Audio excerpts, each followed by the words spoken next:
So DJI just dropped a camera that's smaller than most power banks, and it claims to shoot 4K at 120 with a 1-inch class sensor. Oh boy, that sounds wild, right? But here's the thing, I'm not asking, is the Osmo Nano good? The real question is, does this little guy replace your action cam? Or is it secretly a genius second camera you just wear and forget? Here's the twist most people miss. The Nano isn't really trying to be a GoPro clone. It's a wearable POV storyteller with a dock that turns it into a mini rig. If you judge it like a bash it around brick, you're looking at it wrong. Now let's start with what actually surprised me. In a good way, the sensor and frame rates. You're getting a 1/1.3-inch sensor, 10-bit D-Log-M, 4K at 60, and even 4K at 120 for buttery slow-mo. Colors look rich, highlights don't just blow out, and the low-light performance, honestly better than I expected from something this tiny. Add the ultra-wide POV lens, and yeah, for around 52 grams, it punches way above its class. Now the part that makes the Nano really nano, the vision dock. Think of it as the exoskeleton. You snap it on and boom, you get a little screen, fast charging, remote preview, and longer runtime. Pop it off, and you've got this featherweight wearable POV cam. Pop it back on, and suddenly it's a legit mini rig. But here's the kicker, a battery life is all about context. DJI talks about 200 minutes, but that's if you're running lighter modes like 1080p at 24. If you're hammering 4K at 60 with stabilization, you're looking at closer to an hour straight. That's when the dock becomes your lifeline, fast charging you back up so you can keep rolling clip after clip.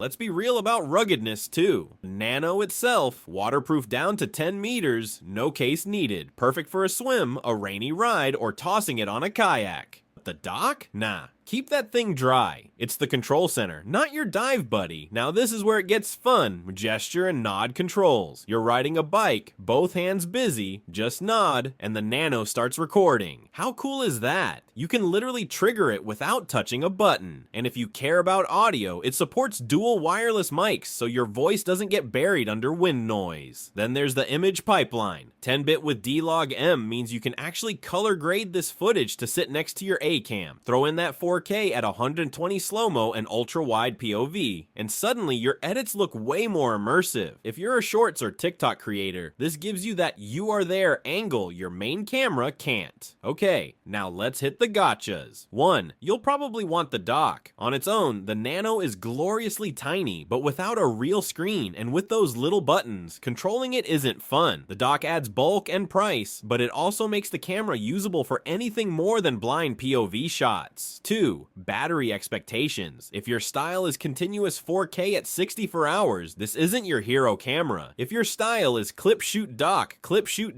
then yeah, it shines. The fast top-ups keep you moving. 3. Availability. Now my DJI's been rolling things out region by region, so depending on where you live, you might see it sooner or later. Definitely check before planning a shoot around it. So let's frame it properly. Who is the Nano really for? If you want an always-on POV cam that's tiny, wearable, waterproof, and actually gives you footage you can grade, this thing's a winner. Vloggers, cyclists, hikers, climbers, basically anyone who needs authentic first-person shots without dragging a brick. Who it's not for? People who want one device to do it all day at max settings. If you need a huge battery, a big screen, and a rugged all-in-one, you'll probably be happier with a GoPro or Insta360. So here's my perspective. Don't think of the Osmo Nano as your main action cam. Think of it as the camera that catches the shots you used to miss. The moments you didn't record because hitting the button was awkward. The POV you never got because your gear was too heavy or too obvious.